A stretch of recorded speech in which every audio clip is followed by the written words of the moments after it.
morning. Good morning. I think our microphone's a little hot this morning. Well, good morning and welcome to Hibernia. How many of you are glad to see some sunshine? Noah can take his boat and go somewhere else right now. Well, we're so overjoyed you're with us here at worship this morning. Just one kind of quick personal note. How many Phillies fans are kind of glad today that the season ends? It's kind of painful. And we're going to be, Karen and I are going down later to see the final game, but wait till next year, gang. Wait till next year. In Hebrew, it's kind of interesting, and I remember this much about Hebrew from seminary. But an interesting thing is they didn't have punctuation. You know, today you use question marks and exclamation points and commas and all that. They didn't have that in Hebrew. But one of the things they did do is if they wanted to say something important, they would say it twice. There's only one time in the Old Testament, and that's also carried over in the New Testament, when something is repeated 3 times. It's from the book of Isaiah. When Isaiah looks up and sees a vision of heaven, and he says, "Holy, holy, holy." He's so impressed with the majesty of God. The only time in the entire Bible he says, "Holy, holy, holy," and then again in Revelation, they pick that language up. So this morning, we hope that the majesty of God is going to visit all of us. And I invite you to rise and let's join in our opening hymn, "Holy, Holy, Holy." I invite you to rise and sing together.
to enable. But we could not trust if we did not know that you are always near. You are with us, Lord, as we are gathered here to worship you. Help us not to check our minds or our hearts at the door, but enable us to bring all that we are to you, so that we might experience your touch on all aspects of our life. We pray this because of and in the name of Jesus Christ. Amen. And as my young friends come up for their time in worship, I invite you to take a moment and greet each other this morning.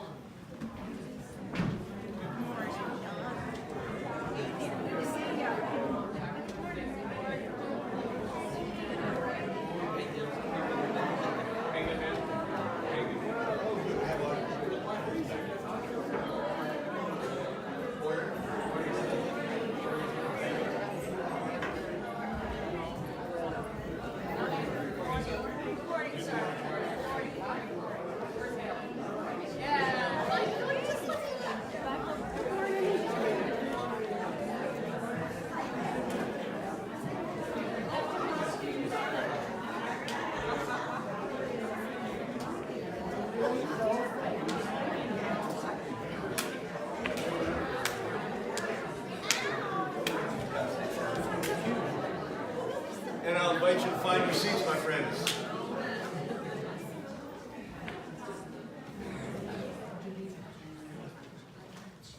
Well, good morning. How's everybody? We're going to wait for Miss Karen. She's running late again. Welcome to my world. I'm in trouble now, aren't I? On fun. Let's say you wanted to hold two pieces of wood together. How would you do that? What would you do if you wanted to hold two pieces of wood together? Anybody want to take a guess? Build them together. What would you use to hold them together so they didn't fall apart? What's that? Glue. Glue would be one. Or you could use, you know what this is called? It's called a screw. And the screw could be used, let's say you wanted to hold two pieces. This actually comes out of, it's a thing that holds the television to a wall. So we have to take off, we have to mount back up again. But the screw holds things together. Now, here's a question. When you're feeling really yucky and miserable, like, did any of you guys ever read the book Alexander and Terrible, Horrible, No Good, Very Bad Day? You all should read that if you never have. Alexander and Terrible, Horrible, No Good, Very Bad Day. And he just feels miserable, like there's nothing holding him together. But one of the things we know is that when we feel really sad, when we're depressed, when we're angry, when we're all just beside ourselves, a screw's not going to hold us together. But the love that we have for each other and the love that comes from God, that's going to hold us together. That's going to get us through tough times. That's going to get us through times when we feel like nobody loves us anymore. So every now and then you may see a screw. Maybe somebody's building something at your house, or you're helping in a workshop or something. And whenever you do that, think, hey, that just as that holds things together. So the love that we share and the love that comes from God, that holds us together. Let's have a little prayer. God, thank you for these my other friends. And even now, again, I pray that they start to understand that the gift of community and the gift of Christ is what will hold us together now and forever. Amen. Okay, you can have it.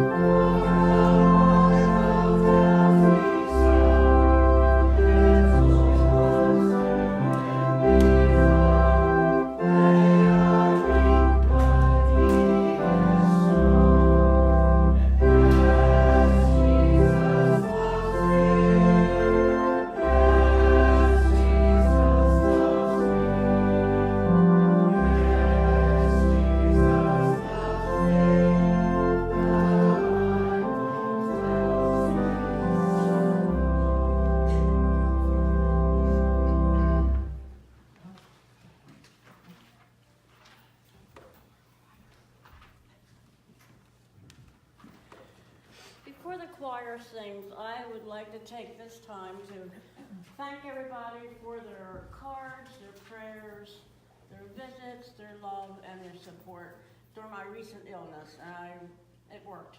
So here we are. Today's anthem this morning has broken.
Well, again, we welcome you on this beautiful fall day.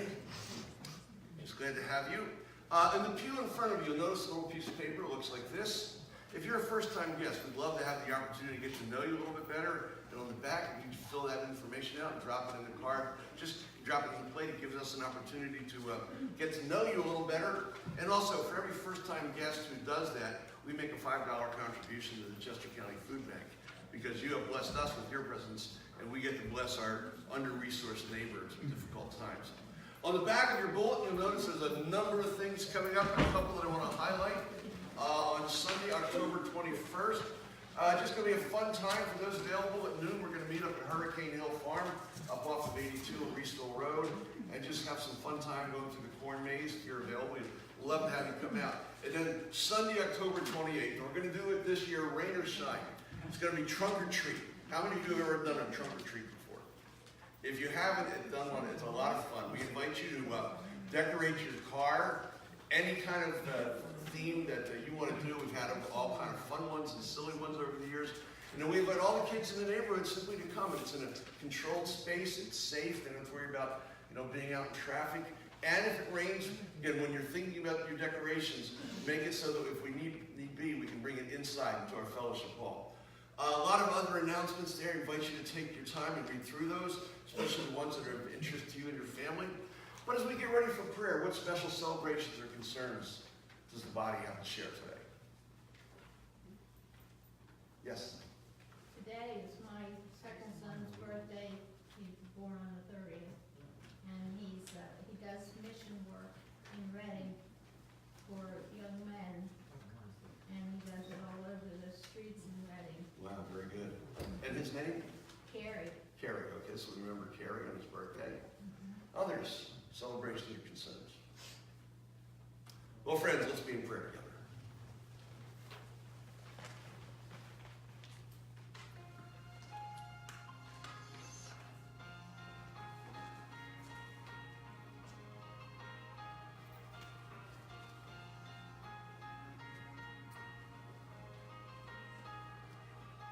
Lord, on this beautiful fall morning,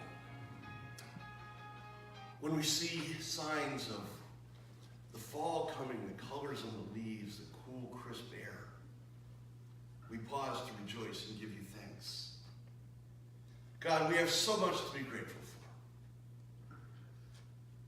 We are grateful first and foremost that you are our God. You're not a distant, far-off deity who doesn't care about us. You walk with us each day. You are intimate with us. You care about every aspect of our lives, our physical well-being, our emotional well-being, our relational well-being. And God, for all of your love and grace, we give you thanks. God, today we give you thanks for this little part of the community we call Hibernia Church. Has been a faithful witness in this community for almost 2 centuries now. And God, we give you thanks that people in this church continue to grow as disciples of Jesus. Because we know it's just not about coming to church and sitting here for an hour, but it's serving, like Jesus modeled for us, putting a towel over our arm and serving wherever you've called us to serve. We give thanks for Carrie, who serves the Down and Out in Reading. We know it's a city not far from here, God, with tremendous poverty and a lot of problems. But to carry the light of Christ into that community, what a gift that is. And now, God, as we continue to worship, make your spirit known to us. May we truly be moved. Those of us who need to be challenged, challenge us, God. Those of us who need to be comforted, comfort us, Holy Spirit. And then send us forth to be the living body of Christ, impacting the world with the power of the gospel. And this we pray with one voice, as one people, as Christ himself has taught us, saying, Our Father, who art in heaven, hallowed be thy name. Thy kingdom come, thy will be done, on earth as it is in heaven. Give us this day our daily bread, and forgive us our trespasses, as we forgive those who trespass against us. And lead us not into temptation, but deliver us from evil. For thine is the kingdom, the power, and the glory forever. Amen. Again, we are so grateful to have everyone with us today. Now we have the opportunity to express our gratitude to God. And I'll invite the ushers to come forward as we receive God's tithes and our offerings.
We share that generosity with you.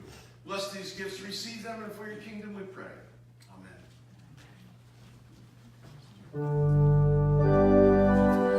Amen.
the Word of God, beginning on New Testament, page 4.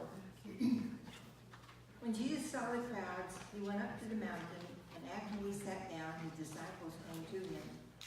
Then he began to speak and taught them, saying, Blessed are the poor in spirit, for theirs is the kingdom of heaven. Blessed are the meek, for they will inherit the earth. Blessed are they who hunger and thirst for righteousness, for they will be filled. Blessed are the merciful, for they will receive mercy. Blessed are the pure in heart, for they will see God. Blessed are the peacemakers, for they will be called the children of God. Blessed are those who are persecuted for righteousness' sake, for theirs is the kingdom of heaven.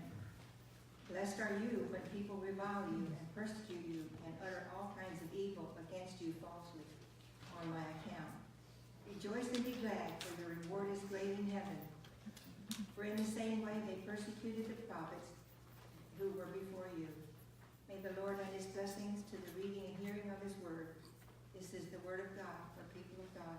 Thanks be to God. Thank you, Sue. Friends, would you pray with me?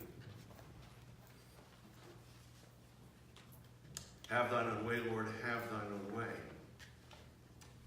For we are the power.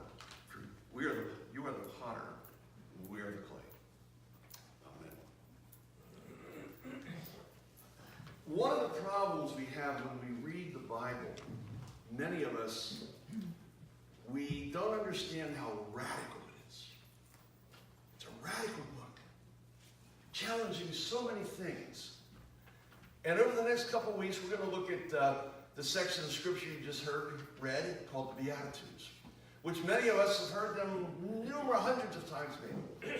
But I hope to help you understand how radical and earth-shaking these statements were when they were made on that hillside about 2,000 years ago.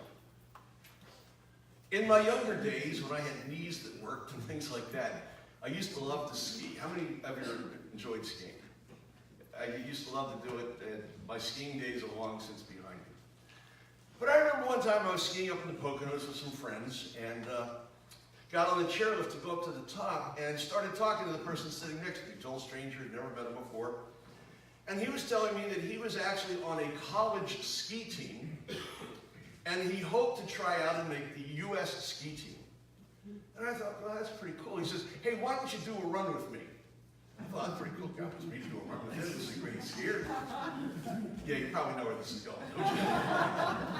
Well, we got off, and as I'm getting ready, he took off like he was shot out of a cannon. He just flew down that hill and faster than I could ever believe. And he got about halfway, and he looked back up, and we had kind of a bit of a smirk. I could just see his face.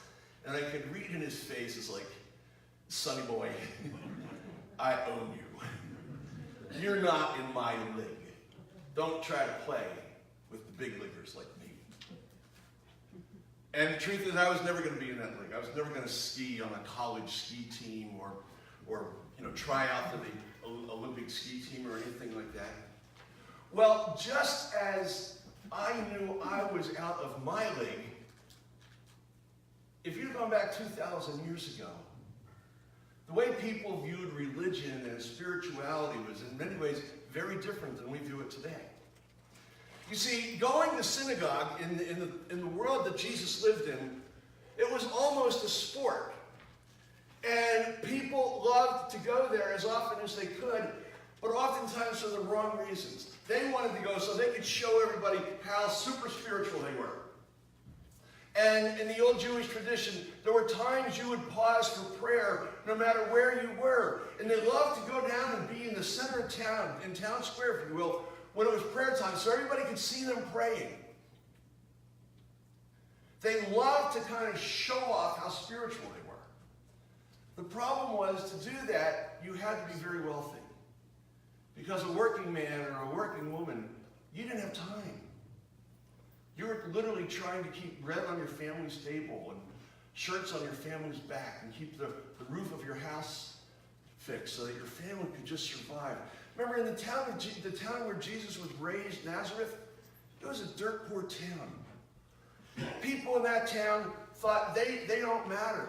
They look around and they see rich people elsewhere, and they see people going to synagogue all the time, and they said, I'm never going to be in that league. I'm poor. How could I ever be like those rich folk who get to dress up and go to synagogue and say the prayers and read the scriptures? Well, Jesus comes upon the scene, and he starts saying some amazing things.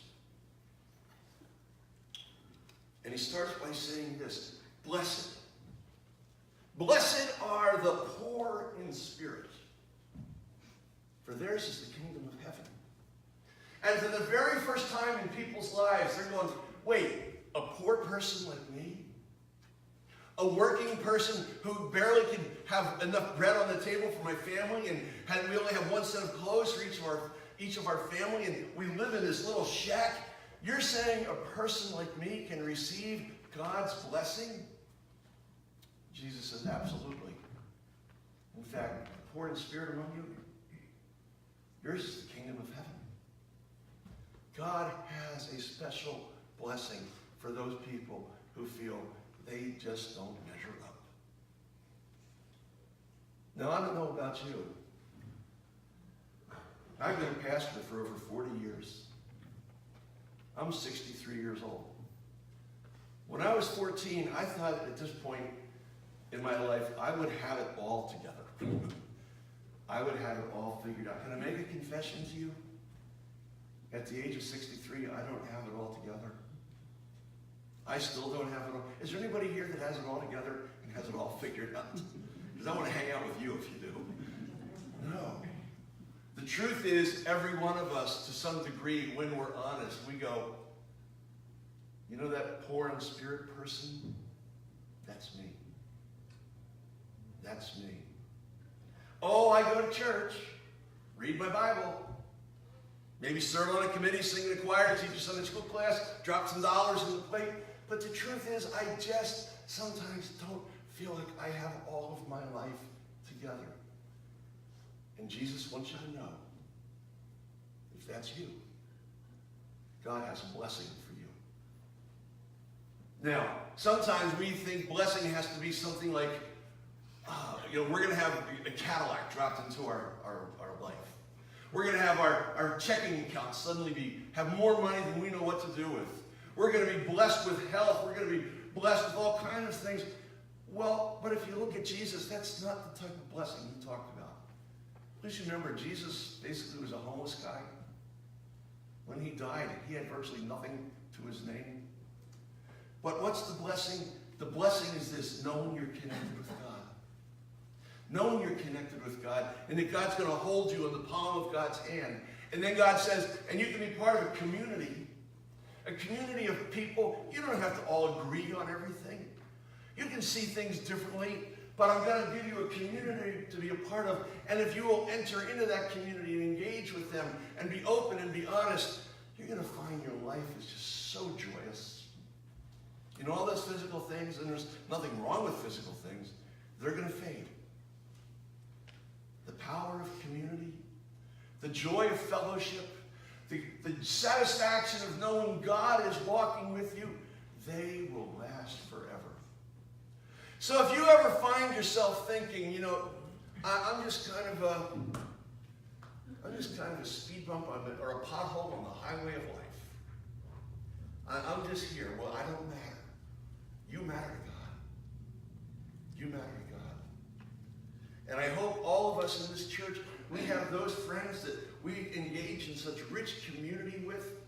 And here's my definition of what that comes out to. That if something happened to you at 3 o'clock in the morning, you could pick up the phone and call a friend and say, I need some help, and that friend would be there to help you. I hope you all have such things in your lives. If not, let's work together to try to make that a reality. Because God looks at each one of us, and when he knows that it's in our souls, sometimes we're just poor. And he says, I've got a blessing with your name on it. Just reach out and take it.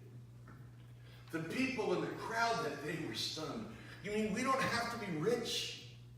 We don't have to be powerful? We don't have to have all those things that the world defines as important? And Jesus says, no. when you acknowledge you're poor in spirit, there's where the blessing comes from.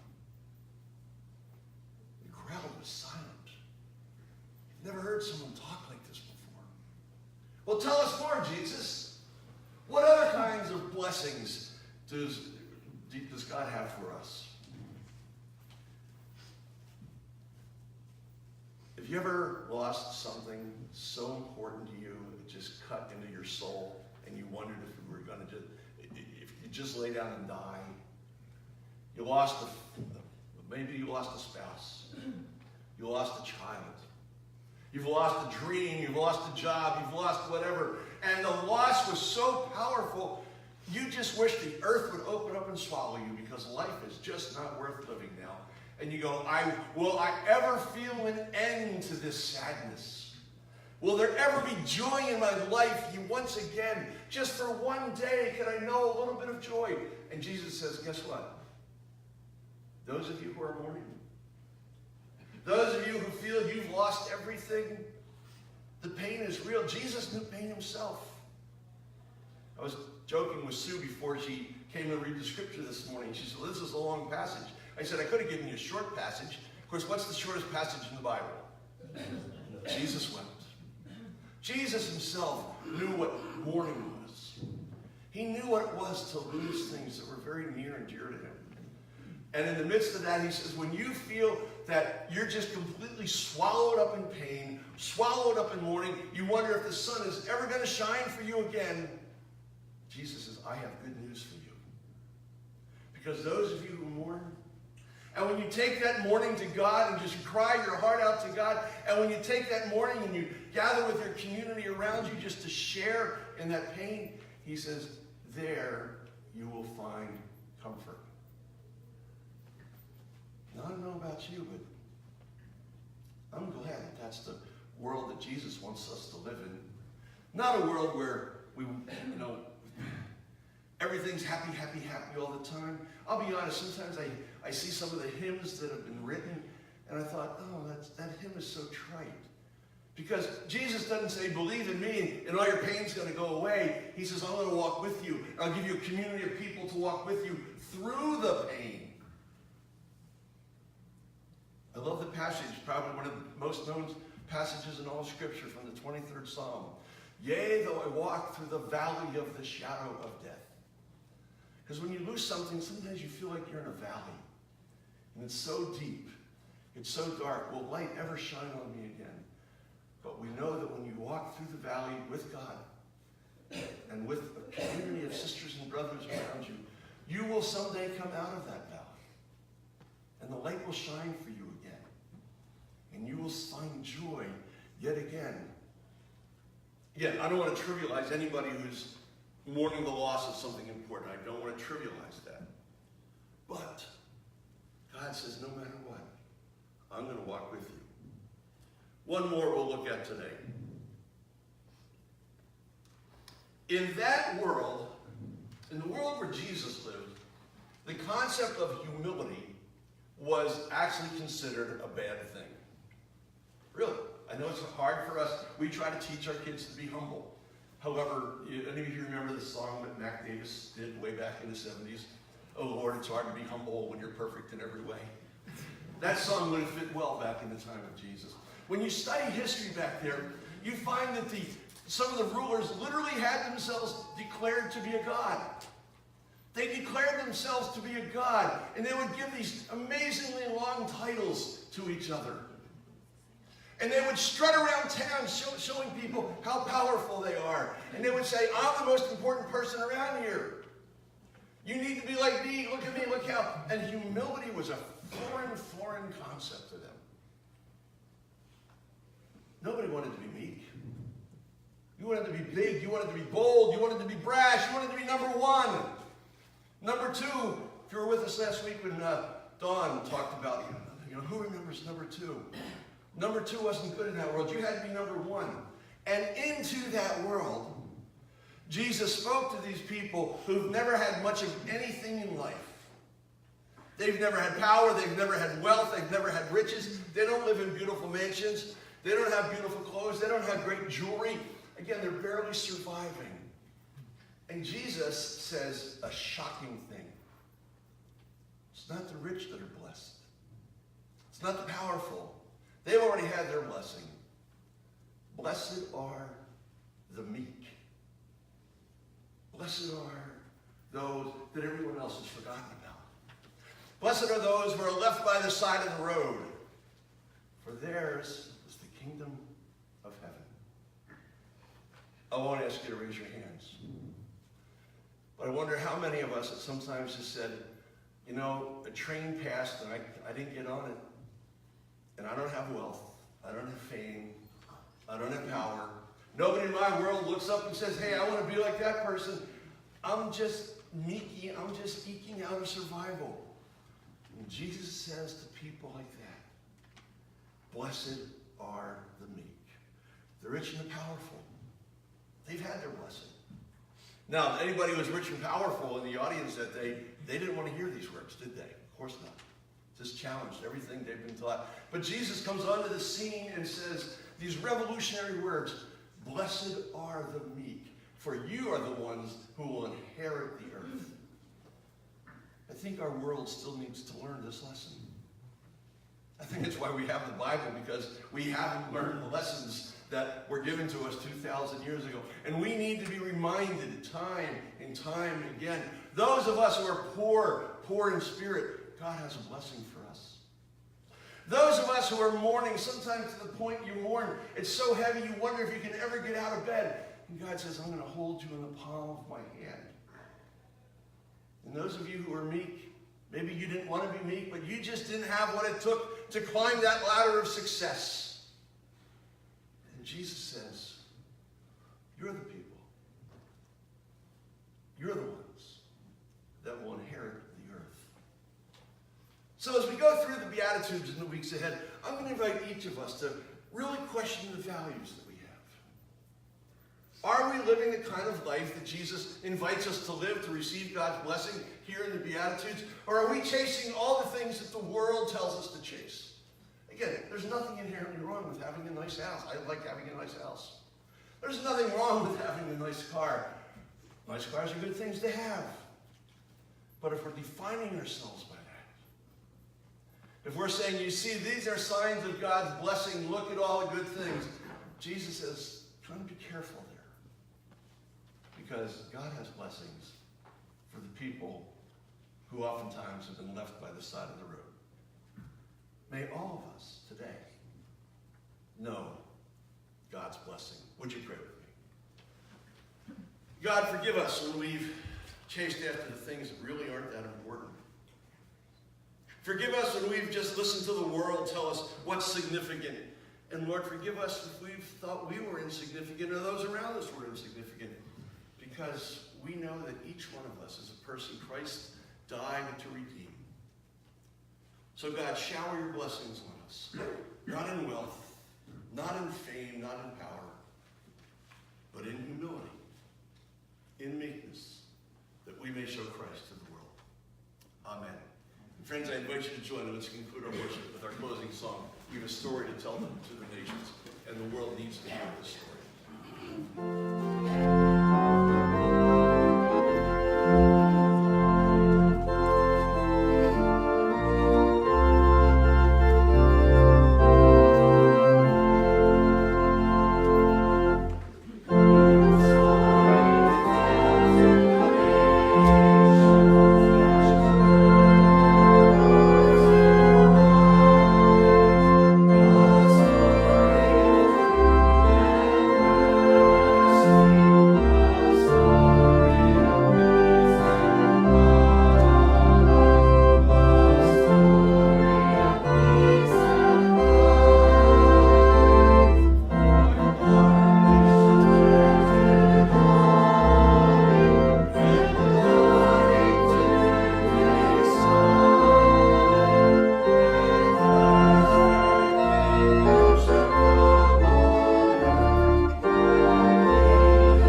forth now, knowing that we can be blessed.